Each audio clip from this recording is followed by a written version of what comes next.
let's finally talk. Let's say his name. Let's indeed. Candyman. Yes. A sequel to the horror film Candyman that returns to the now gentrified Chicago neighborhood where the legend began. Directed by Nia Dacosta. Screenplay by Jordan Peele, Wynn Rosenfeld, and Nia Dacosta. Starring Yahya Abdul-Mateen, Tiana Paris, and Nathan Stewart Jarrett. Also, Vanessa Williams from the original. Yes. And so I have seen this movie before. I've talked a little bit about it on the honor roll I did like last year. I gave a pretty, it was a pretty non-spoilery review for the most part. You can go back and listen to it. I'll talk about what I'm really interested in. And this is your first time seeing it. It is. Yes. Yes. So I'm going to turn this over to you now. Okay. Because I want to hear all of your thoughts on the new Candyman. Yeah. What you liked, what you didn't like. Yeah. Everything. Sure. And then we'll go through the plot here. But okay. Yes, in general terms. Yeah. So I was excited for this when I heard it was coming out when it was a thing, and the response was mixed, I would say overall, and it hurt my excitement a little bit for it. But I knew I would still watch it at some point, and I've been itching to check it out for the last month or so. So I figured it'd be a good time to do that, and I'm happy I did. I actually quite enjoyed it for the most part. I do have some issues with it. I think it's a great looking movie. I think there's a style to it, and I think Nia Dacosta is very talented, and you can tell she's got a voice as a filmmaker. I think the score is phenomenal. It's completely and utterly different from the original Candyman score in its style, but then this movie's a different style movie too. The original Candyman story, which was of course based on a Clive Barker story, was very much in line with his stylings, which is kind of a gothic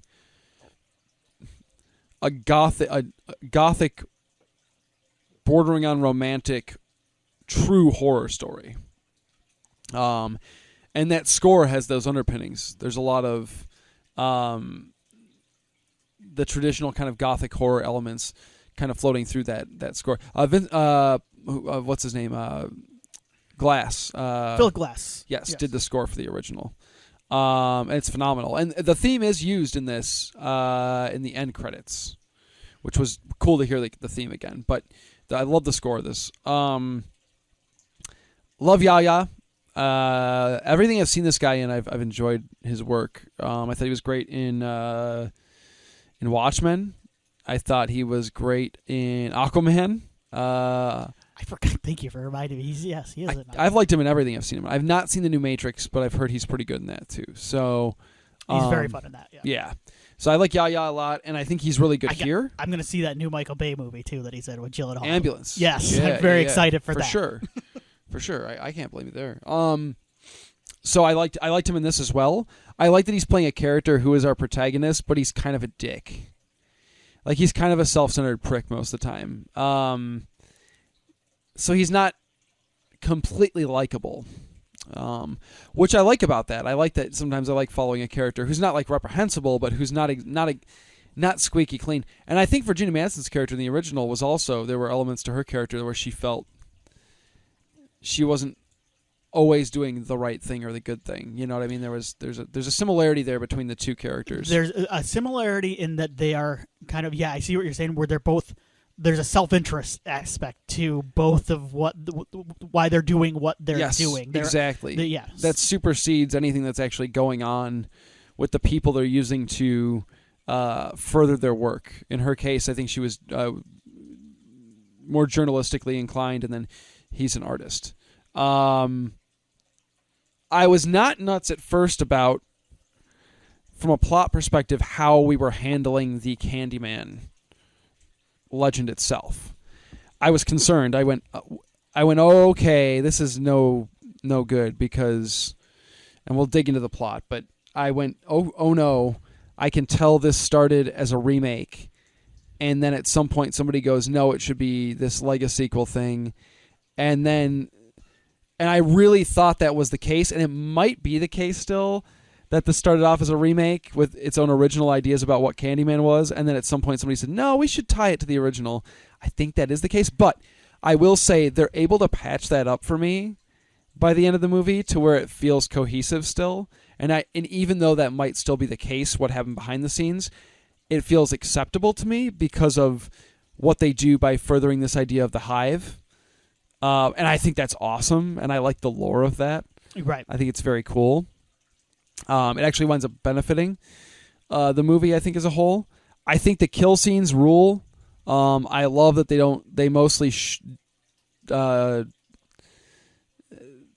they mostly hide a lot of the violence. There's a couple of really grisly moments, but a lot of the violence isn't straight up in your face and on screen. A lot of it happens off screen, and you see flashes of it or glimpses of it.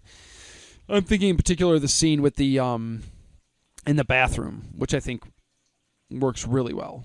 And there's a sequence where somebody's thrown up against glass in the background of the shot, and I love that bit too. I was okay. Are you talking about the one in the apartment? When the woman is being windows? dragged across the, in like the background as the camera pans out from the apartment building. Yeah, yes, I love that. Yes, yeah. I thought that was. There's some really good stuff. So I really enjoyed all that.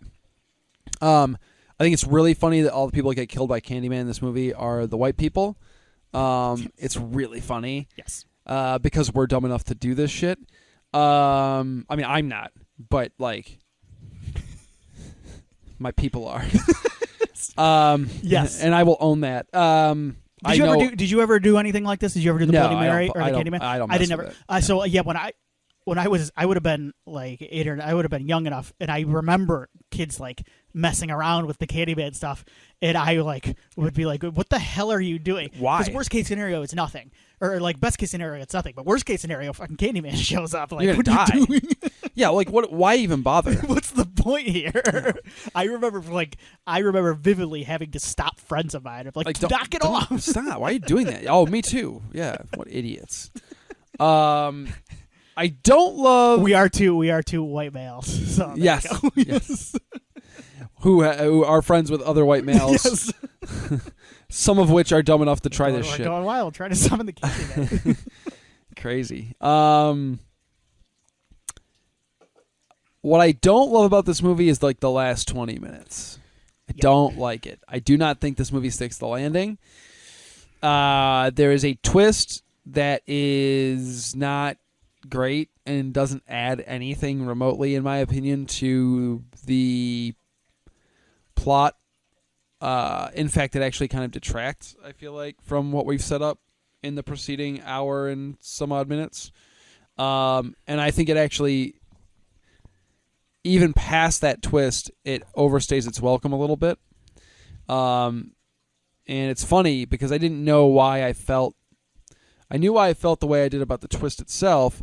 I did not know why I felt like the ending felt like it had too much added on to it. Like there was it drug on for too long.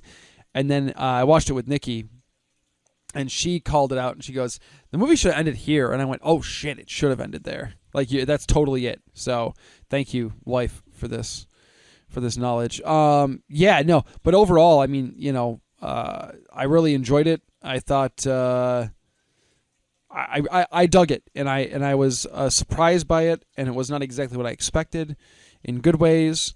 And even though I do have issues with the ending, I think overall I really enjoyed the experience, and I think it differentiates itself enough from the original movie to where it feels like its existence is warranted. It doesn't feel like it's just doing the same thing, in my opinion.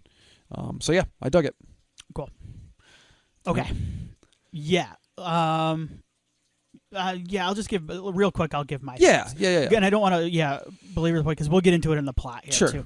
I am a little more mixed on this, and so I watched this first time and I was actually looking forward to seeing it a second time because I like to give movies a second shot, and I'm still about the same, maybe a little bit more negative, because as you mentioned, that third act is a sprint and rushed.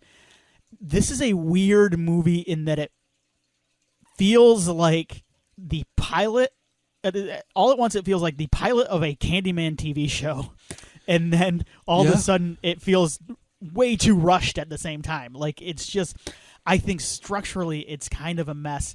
I think most of my issues as I watch through this are on the screenplay side of things, like on the script side of things. Yeah. And I think you're onto something because this is two things that are hot right now combined into one thing, which is legasequel and origin story. Origin stories have been hot for like superhero movies for a while now. Right. But like that, it's like a combination of those two things, and I don't necessarily love either one. It's got some elevated horror sprinkled in too. Yeah, and you know what? So you've kind of touched on my other issue with the movie, which is, and I go over this. So, but how do I put this? I agree with what the movie is saying. The problem with this movie for me, though, is it's about what it's about. And what I mean by that is it's not about the movie's not about the plot. The movie is not about Candyman or what Candyman is or any of that. The movie's about, I could get and actually I think I get more watching interviews with Nia Dacosta, Jordan Peele, and the people behind the making of talking about their movie and talking about the themes and the ideas and the stuff they're going for.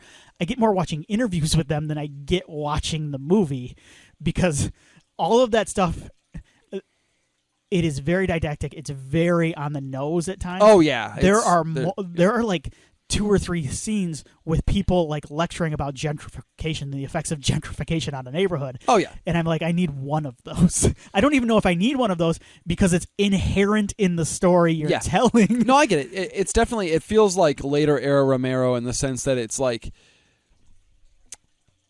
it could have been more subtle with some of its social commentary and its thematic elements, and it's definitely not that at all. And there's, I don't disagree. And it's in this weird boat where like it's one of those movies where like I agree, like it has good things to say and I like what it says and I agree with what it says, but at the same time, it's like it's why I don't go on social media anymore much. It's because like I'm sick of feeling like I'm getting lectured and yelled at by people I agree with. like I agree. Like I'm with you on this. Like please stop abusing me. I do kind of want to watch the Candyman at some point here. So no, I get it. I totally do. I also think, and jokes aside, I also think it has some important things to say. And like I said, I think they do a great job of explaining them.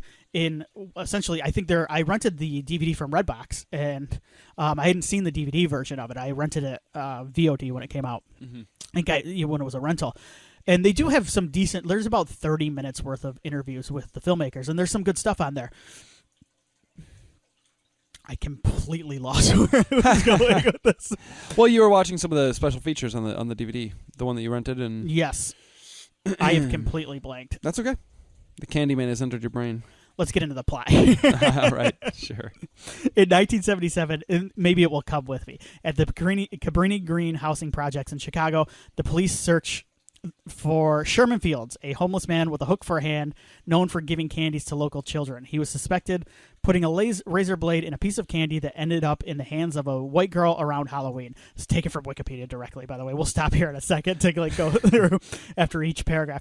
Later on, a young boy is approached by Fields while doing the laundry in an apartment building. Scared by his presence, the kid screams, causing the police to come down and beating Fields to death. 2 weeks later, Sherman is posthumously declared innocent after more reports of razor blades in candy. Okay, stop here. Sure, yeah. So this is what you were talking about with kind of the changes to the origin. Yeah. So this is where I go, okay, it's a remake. This is a remake. Yes. Or a reimagining of, so this is going to be, the new Candyman is Sherman, and in a lot of ways that is the case in this film. He is who you see as the killer throughout the course of the film. When you do see the killer, it's Sherman. It's not Daniel Robitaille. It's not Tony Todd. It's this Sherman character. He has a similar look. He has the hook on his hand. He's got the coat that's kind of similar to what Tony Todd wears in the original. So I went, okay, this is a remake, and that's fine. Yep. That's fine. You know, I like that they did something different with it. They didn't. They made it more of a.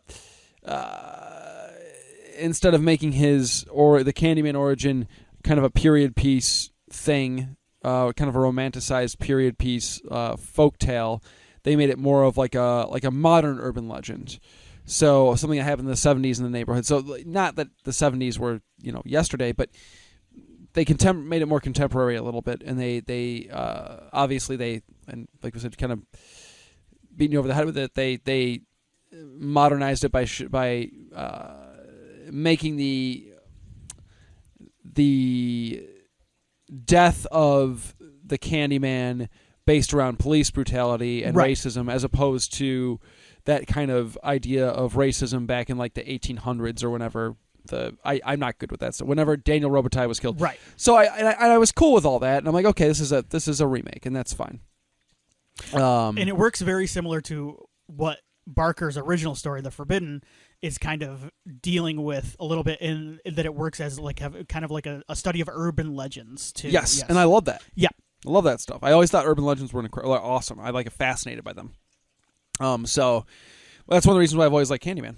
But no, I dig all this stuff, and it's eerie and it works. I love the shot of a piece of candy falling out of the hole in the wall is terrifying. I never lived in an apartment building as a kid that had that shared kind of laundry area. But I can tell you this: I lived in an apartment building as an adult with like a laundry room, like a shared laundry room, coin laundry. And there is something very eerie about being in the basement of an apartment building by yourself, surrounded by laundry. Like I got that. You know what I mean? And you add the idea that he's a kid on top of that, and it's like, man, oh man, I'd already be freaked out. I don't blame him for screaming and yelling. I'd be pretty freaked out if a dude was throwing candy at me through a hole in the wall. Just saying. Yeah. What happened after is not okay, but I'd be freaked out.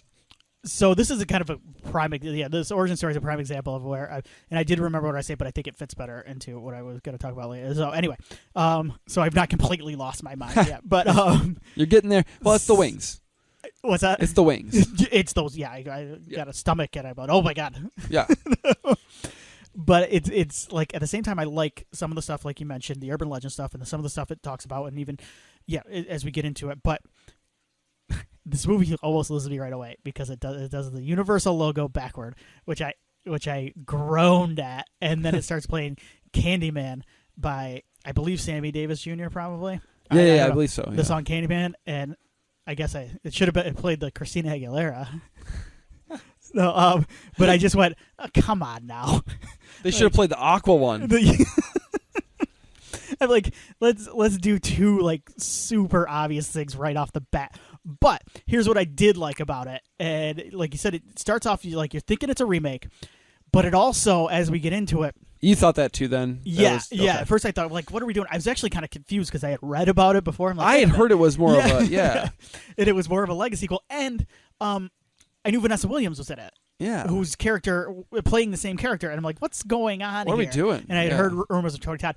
But what I like about this approach too is I am a little bit just because a movie does this doesn't mean I hate it, but I am getting a little bit tired of those sequels like Halloween that ignore all of the movies that came before and just pick and choose. Mm-hmm. This one picks being a legasequel to the first movie, but those other movies still can exist. Yeah, they can, and also they weren't great. I kind of like 2. Okay. But 3 is terrible. Like bad. 3 is really bad. Okay. 2 I like. Okay. In fact, I might like it a little more than this one. But anyway, that's a whole other Yeah, thing. It's and been honestly, a long I would time. Need a rewatch of 2.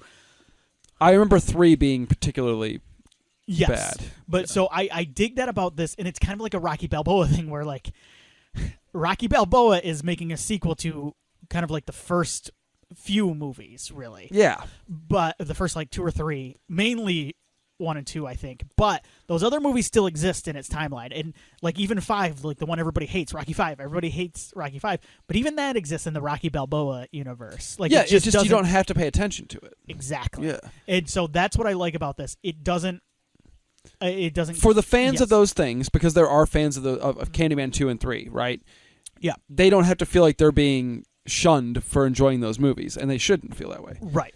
But for most folks who probably didn't like those sequels, they don't feel the need to have to go back and rewatch that shit. You know what I'm saying? Like that's in the majority of your audience, like now in 2021, that's going to be seeing a Candyman movie is familiar with Candyman from 1992. So, Over 42 years later, in 2019, visual artist Anthony McCoy lives in Chicago with his girlfriend, art gallery director Brianna Cartwright. Looking for a creative spark, Anthony goes to Cabrini Green Projects after hearing the legend of Helen Lyle from the original movie by Brianna Brothers Troy. So there you go. Like you mentioned, he's using this Cabrini Green for inspiration for his own work. This is very similar to what she did. This is where I get confused. Okay.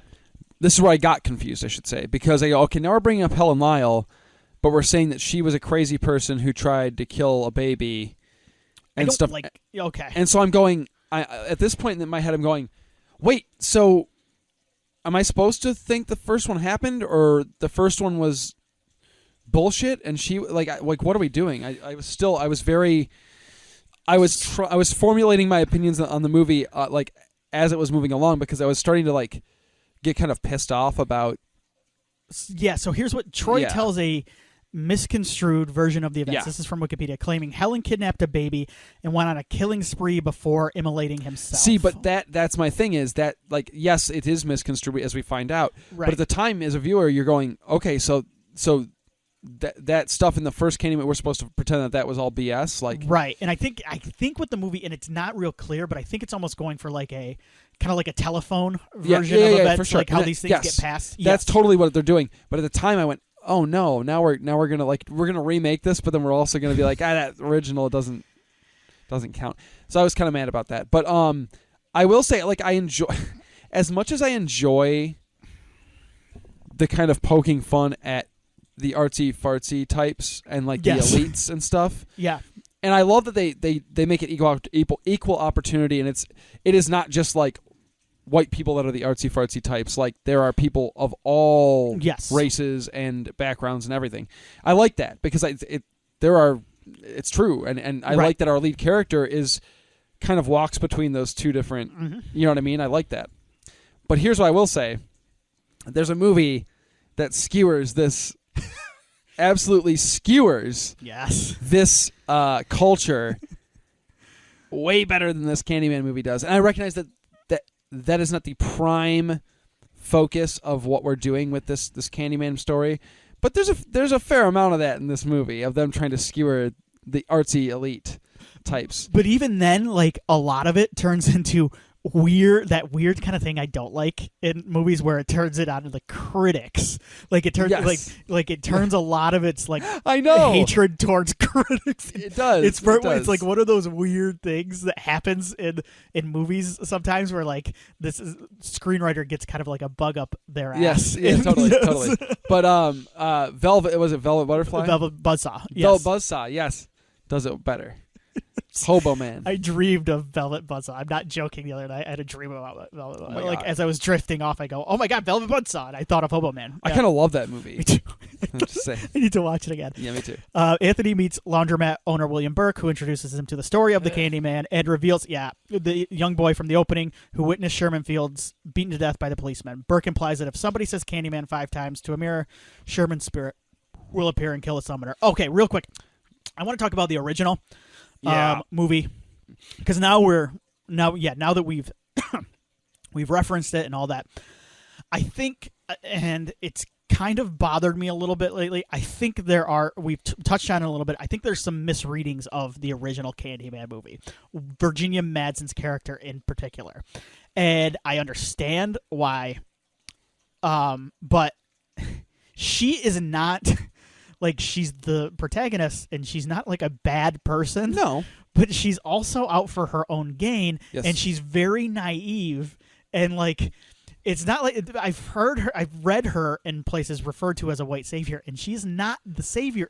She saves a child at the end. She does, but it's only after she's burned down these people entire. She's not a hero in this movie. Yeah, and I disagree with that take. I don't think she's. I can see why people leap to that, because there's so many examples of that in all kinds of storytelling, and I get it. But I don't think that's the case with her character. I don't think her character's not unlikable per se. No. But her character is definitely, there's an element of exploitation with what she's doing with her work, and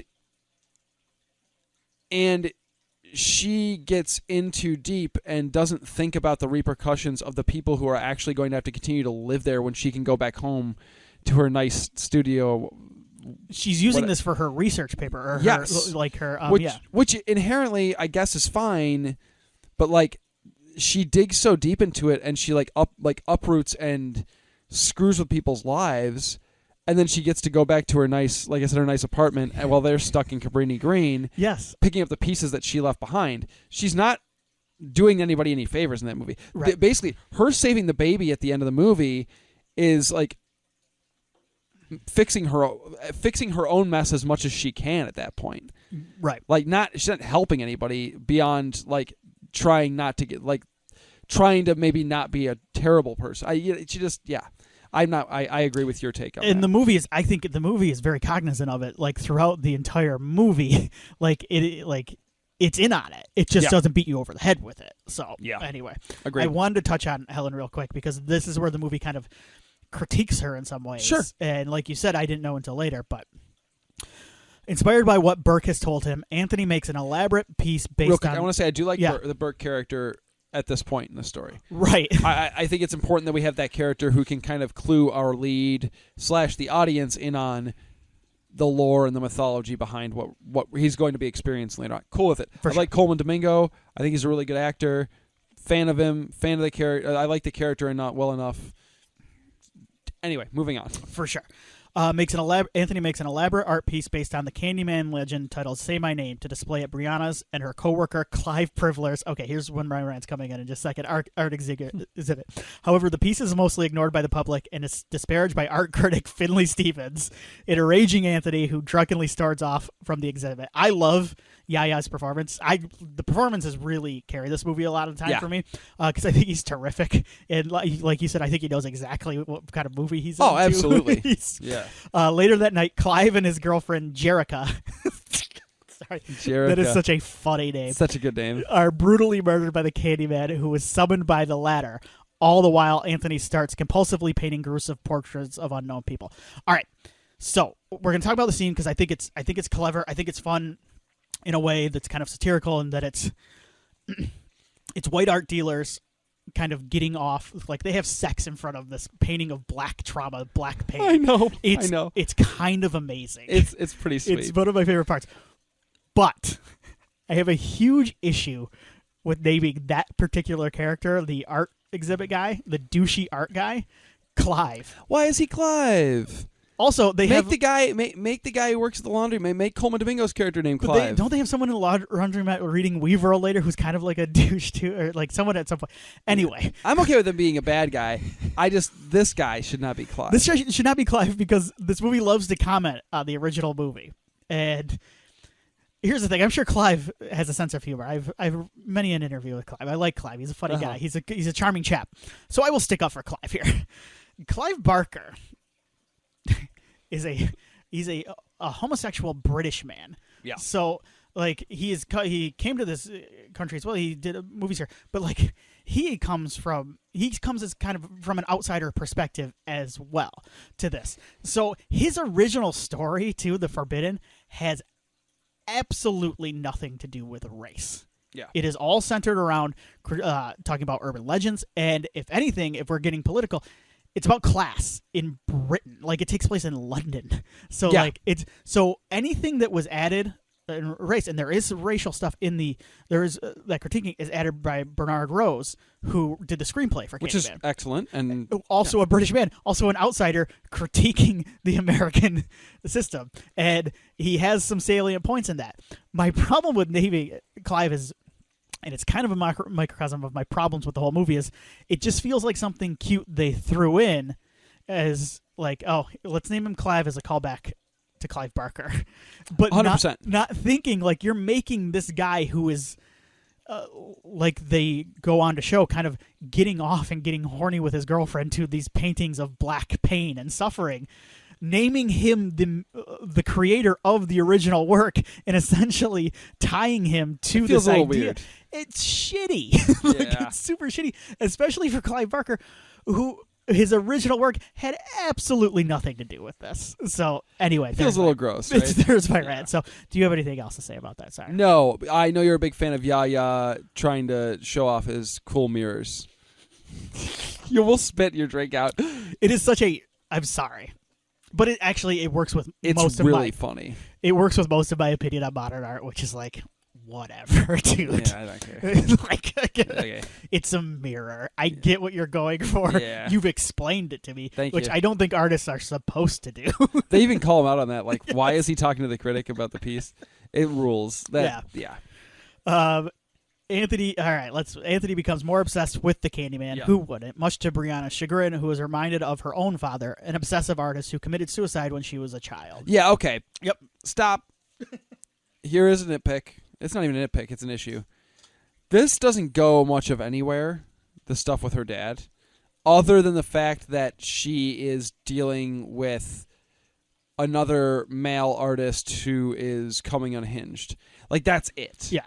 There's no come to Jesus moment here with what she witnessed with her dad. There's no real resolution to that whatsoever. It doesn't get brought back up in any sort of like crucial way other than to make us understand that she has like been through this before, which honestly, I don't think we even needed. Like, I'm not saying like I liked this scene and it was kind of haunting and like eerie and terrifying to watch this little girl like see her dad jump out a window. It was terrible. But I didn't think any of it was necessary for anything that we like. I can buy her like being invested in her relationship with Anthony because she's invested in a relationship with Anthony. I didn't need that tie to, I don't know, whatever. It's fine. I just felt it just felt kind of there to me. I don't know. Like they were trying to add depth to her character that, I mean, she's a good enough actress where I liked her character anyway, so I didn't. I never say this about movies, and you know that. I feel like this one could have used about 10 or 15 minutes to add on to certain areas, or maybe even just cut and add on. And it's with her character, I think, especially. Yeah. Yeah. She becomes our lead, essentially. Right. And she's not treated in any way, shape, or form as a lead. Yeah. I don't think. Yeah. After Anthony has 2 encounters with Sherman's ghost while investigating Helen Lyle's Candyman research and learns that Finley was murdered after summoning Candyman at Anthony's behest while he visited her. He confronts Burke and learns that the legend originated in the 1890s with Daniel Robitaille, an artist who was mutilated and lynched for having an interracial affair with his client's daughter. And since then, the legend has been renewed for generations with the souls of other murdered black men becoming part of the Candyman hive and who are the subjects of Anthony's paintings. Yeah, all right, let's stop right there. This fucking rules. This is okay. So this shit is awesome. This is where we've been a little negative, but this stuff is the good stuff. Yeah. And this is what like Coleman Domingo. This should be some hard to sell shit. This is some silly bullshit he's talking about. Like we're supposed to buy into, and Coleman Domingo sells this shit. Like he's really good in this scene, and you're like, whoa. And this is the moment where like I go, okay, sweet. This is not a remake. This is not a sequel. This is kind of just another avenue that we're taking this Candyman story down, and I dug this. I dug all of this. The idea of a Candyman hive is like really creepy and spooky and kind of, and like I think that this is the way you can subtly speak to and speak about the history of violence against particularly black males in America. For sure. I think this is a way you can do that, and you can kind of demonstrate the legacy of that being part of American culture, unfortunately, but it's the truth. And throughout these decades and these years, all these black men that were murdered, and black boy, I think there's like a little boy that's part of the hive at one point. Right. Like that like this is how you can subtly speak on those subjects without like bashing people over the head. And the reason why I have an issue with bashing over the head is the exact same reason that you mentioned earlier is I agree. Right. So I don't need that. Like, right. And honestly, I think most folks that are watching Candyman, I'm not saying all, I'm saying most folks that are watching Candyman probably also agree too. And those who maybe are watching Candyman that aren't going to be convinced by the movie Candyman. No, in fact, they are probably going to get pissed off and annoyed, and then rant and rave, review bomb the movie about how woke it is or yeah, whatever exactly. bullshit they come up so, with. Yeah. This is a cool way, I think, and a slick and a smart way to address those topics and make those part of the DNA of the story you're telling without just, bleh, here's what we're trying to tell you. Yeah. It is such a cool, like, comic book style, like, origin to it. I would read an anthology comic book series about each member of the Candyman Hive. And what I love, 100%. And what I love about what they did here is, what a good sequel should do like this is kind of deepen the backstory. And I touched on it a little bit earlier too when I was talking about the kind of Candyman lore they introduced here. But a lot of that Daniel Robitaille backstory is not in the first movie. It's in, I think, the second movie. With a lot of the flashback scenes. I mean, it's there in the first movie, but in the second movie... you know the story of Robitaille in the first movie. But, right. Yeah. They really show it, and they touch on it in the second movie. So that stuff still exists now. And, yeah, what it does is it finds a way to deepen the Candyman legend lore and put a fresh spin on it. And I really, really dug that. Yeah, this is some of my favorite stuff. And sometimes I hate lore. You're right. Sometimes I'm overlord, and not overlord. I think it depends on the character, though, too. I agree. I don't need too much more. I don't need any more Jason lore.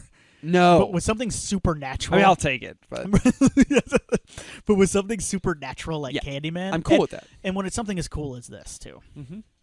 As the legend continues spreading, a group of teenage schoolgirls at a local high school summon the Candyman in a bathroom and are subsequently killed. Anthony begins to undergo a physical transformation. Blatant body count scene, but also awesome. Okay, yeah, let's talk about the scene real quick before we move on. It's just there to have people get killed because it's been a while. Yes, and I have seen that pointed out as a negative, and I think it's quite charming in a slasher movie. No, it rules. We need that. It feels like one of those Friday the 13th movies where like the studio's like, you got to kill more people. Yes, and I'm cool with it because they're right sometimes. Yes, and it's also I don't think so. It is a missed opportunity in the sense, and it feels a little bit tacked on plot wise. And I also think it might be a little bit missed opportunity because it essentially kills, 4 or 5 white girls?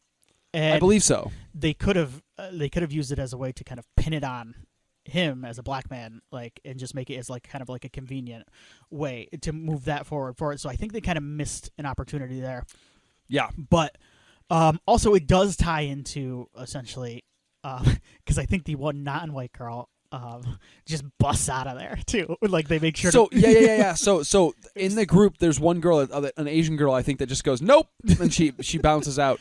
And then the entire time, there's a black girl in the stall who's hearing all the craziness going on. So it is kind of a fun scene in that it touches on these white people kind of getting off in their own way on black pain. So yeah, it's interesting in that sense. I think it does feel tacked on, but once again, I found that charming. Yeah, I was fine with that. Yeah. Anthony begins to undergo a physical transformation stemming from a bee sting he received on his hand before meeting Burke, which starts spreading across his entire body. He goes to a hospital where he learns his mother, Anne Marie, lied about where he was born, and when he confronts her, she reluctantly reveals he was the baby rescued from the bonfire the night Helen and that Candyman had been responsible for the spree she was blamed for, and planned to sacrifice him as well. The community had vowed to never repeat the Candyman's legend after that night. Anthony leaves resigned to his fate and wanders through the Cabrini Green row houses. Okay, sorry. So now we've got our official, this is a legasequel thing. I dig all that. I'm cool with all that. No issue there.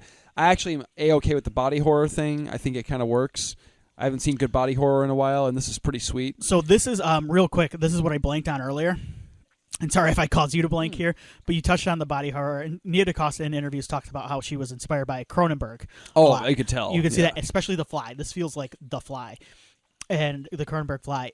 And the point I was trying to make is it has a lot to say, but it also feels like a legasequel, an origin story, and then it also feels like kind of a supernatural slasher. It feels like a kind of like you said, an elevated horror movie, and it feels like a body horror movie. Yeah. And after a little bit, like all of these things, I don't mind when a movie tries to do too much. In fact, I'd prefer it a lot of times to a movie trying to do nothing. But at a certain point, I'm like, man, the body horror stuff is kind of my favorite stuff in this. And I would have liked to have seen like it just be kind of like the Fly version of Candyman.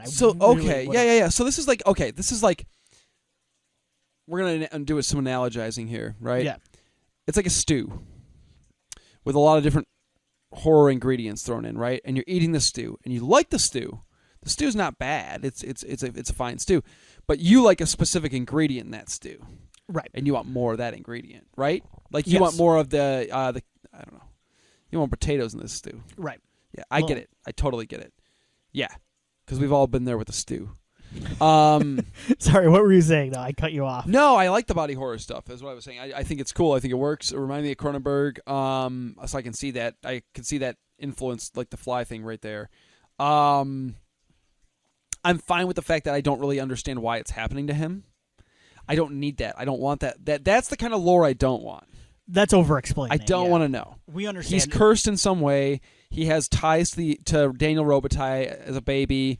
Daniel Robitaille wanted him for some reason. His mom says as much. You were chosen as a sacrifice, whatever. It's obvious he's becoming the Candyman. I'm cool with all of this. No issue.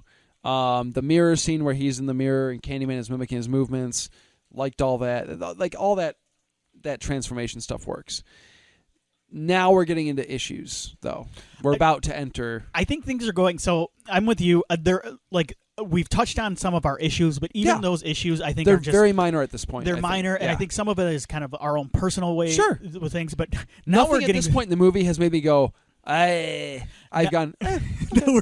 So we only have a couple sections left here because this is a busy movie, but busy like a bee, if you will. But now we're getting into the stuff where I'm with you. I think is objectively pretty bad. Yeah, like most of the stuff has been subjective so far. Worried about Anthony. Brianna goes to Brooke's laundromat at Cabrini Green, where she's kidnapped. So the thing is, there is so much stuff in these next sections. And we're like 15 minutes left of the movie, but where she is kidnapped by him and takes her to an abandoned church where Anthony is in a fugue state. Burke reveals that he has not only witnessed Sherman's death, but also his spirit return as the Candyman, who killed his older sister and her friend after being summoned. Burke plans to have the police gun Anthony down to reclaim the Candyman legend as an instrument of vengeance rather than a symbol of suffering. He then saws off Anthony's hand and replaces it with a hook to complete his transformation before chasing Brianna into row houses where she kills him with a pen. Anthony appears and collapses in her arms. As police arrive, they shoot Anthony dead. Okay. I think the movie's off the rails now. We've gotten nuts. So the Burke twist is about as dumb as I've ever seen in a movie. It makes no sense. It's completely unnecessary. Literally all I needed at this point was to know that Anthony's turning into a new version of the Candyman and joining the Hive through whatever supernatural means are happening. I did not need a human influence in this. Yeah. Why is he doing this? To make Candyman a symbol of... None of whatever Burke is doing makes any sense. Even in this kind of heightened supernatural world, like nothing he's doing makes... it just doesn't make sense to me. And the idea that this age-old, this like supernatural force that's gone through generations to generations can just take control of this man on its own, it's way scarier. And and it already is doing that. So why do we need this Burke character? And it works better thematically too for what the movie's trying to say, which is like he doesn't have agency, he doesn't have control over his own body. These outside forces do. The outside forces are turning him into a monster. Yes. Purely because of where he was born. I don't understand the Burke stuff. It's so unnecessary and so tacked on, and ruins that character, and ruins kind of everything that his character did before. Right. I just don't get it. I'm fine with him being the kid from the beginning. From the kid. I'm good with all that. Yeah. I'm good with all that. I'm actually fine with him being involved in whatever the finale of this story is going to be. Mm-hmm. But I do not need him to be some sort of like last minute tacked on bad guy that it doesn't, I don't know. Doesn't make any sense to me. Where did Nikki say this should have ended? So Nikki also agreed with me on the Burke thing. She just felt like it, but as far as ending, right? So the movie. I've got the next section here. Do you want me to read do that the next section. Okay, first, yeah, please. because I thought it may have been there, but okay, because you're right. There is a whole different. Yes. As the police detain and attempt to intimidate Brianna into agreeing that Anthony provoked them, she summons Candyman through a rearview mirror, who appears in Anthony's guise and massacres the police. Anthony is shown in a gated alley killing the last surviving corrupt cop and approaches Brianna with a mass of bees swarming his upper torso. His face transforms into that of Daniel Robitaille, revealed to have been taking the forms of Sherman and Anthony due to their tragic deaths, and gives one simple instruction for Brianna to tell everyone about what she had just witnessed. So that's kind of the end. The film's end credits show a shadow puppet animated montage of various members of the Candyman Hive, such as Daniel, Sherman, Anthony Crawford, James Byrd Jr., George Stinney, and lastly, Anthony himself.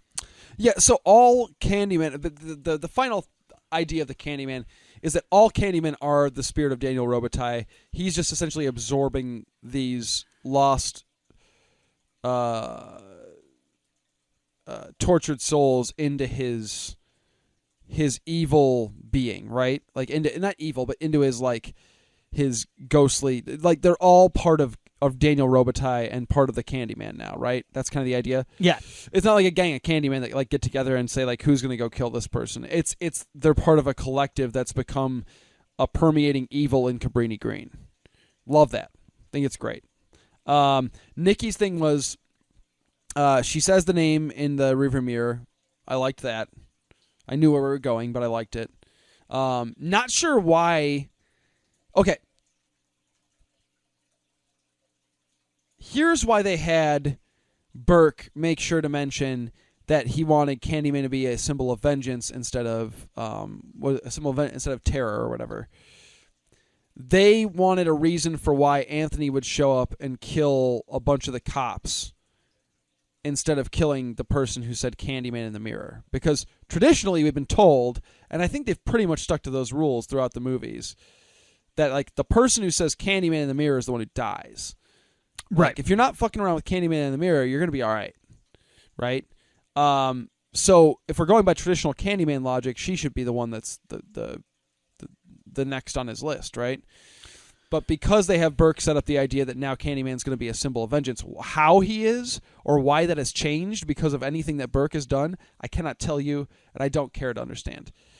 But that explains his, I guess, attacking the cops as opposed to, like, once again, I don't think it's necessary. But anyway, Nikki's thought was that you end it with her saying Candyman in the rearview mirror, and instead of having her now get out of the car after the cops are killed, wander down, look down an alley, oh, there's Anthony, oh, now he's turning into, like, all that her getting out of the car and wandering around and stuff felt just added on.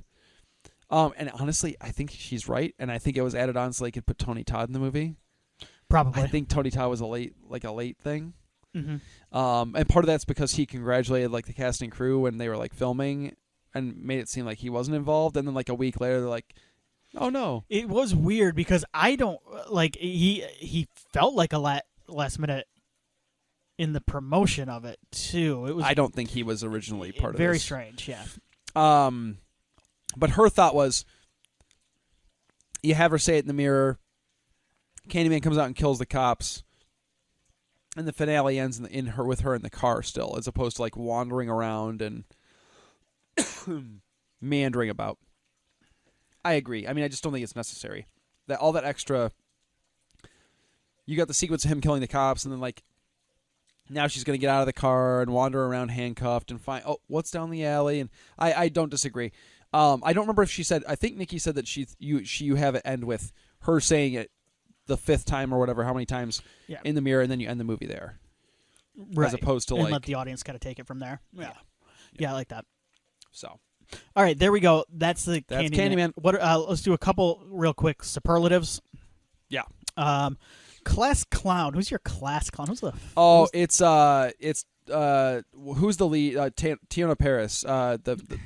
Her brother. Oh, Troy? Her gay brother, yeah. Yes. He rules. Troy is absolutely the class. Troy has a couple really funny lines. I get a real kick out of this isn't the funniest movie either sometimes. It tends to Troy, you're right, is a good bit of comic He's relief. pretty funny, yeah. It's pretty dour, I get a kick out of Drunk Yaya in the art. I'm going with him in the art. He goes from zero to really drunk. Like that's not him. Oh my God, that's the editing. What was the what's the line he asks, or what's the line he shoots back to? Oh man, I thought I wrote it down. She says to Clive, yeah. It's really funny, but I don't remember what it is. He calls him a bitch. I know at the end he goes, "Bitch." Yeah. Shoot. Yep. I thought I wrote it down, but I didn't. But there's also a great line in it where someone goes, "If you stick through it for a couple of years, we'll bring you Whole Foods," talking about like gentrification and stuff. That's a good line. There's some really clever stuff in there. But yeah. Anyway, okay. Who cutest couple? I'm actually going to go with the main couple. I think for the scenes they share together, I really like Anthony and Brianna, Tiana and Abdul Mateen. And I think maybe I just like their performances. I think they have good chemistry, and I would have liked to have seen them more together. Who's your cutest couple? Well, it's gotta be Clive and Jared. Yeah, the gross art dealers that are boning in front of. Yeah, it's them. They're the cutest couple. They're like, yeah, I mean, they're pretty bad. Yeah, she has a good line too. Or doesn't she say she's wearing her Nuva ring? Yeah. Troy's got a really good quote. "Ain't a dick on the planet good enough to offset a demonology hobby."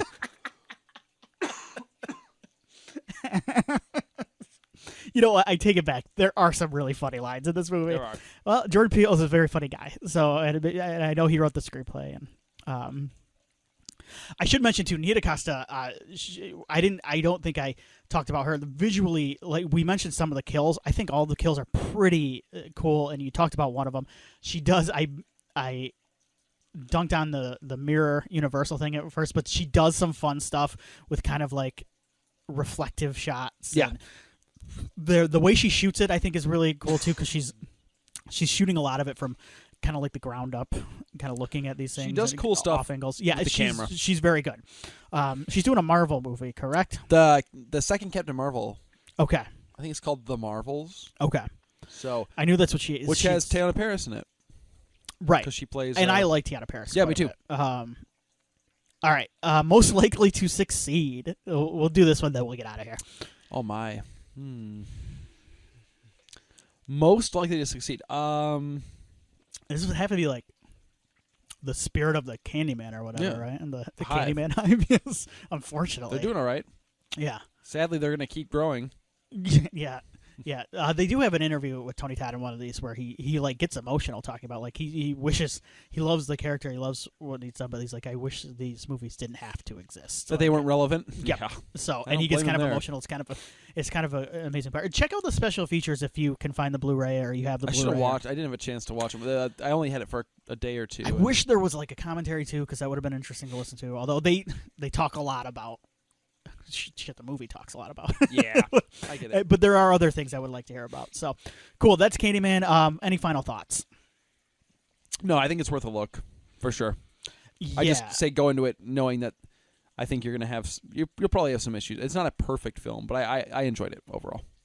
I am. I think I'm a little bit more mixed negative now. It's weird. I think it got a little worse for me in a rewatch, which is weird because I had tempered expectations going into this, but there's some huge issues with the last 20 minutes, and I think we went into them. So yeah, there you go. All right, so next time it's my choice now.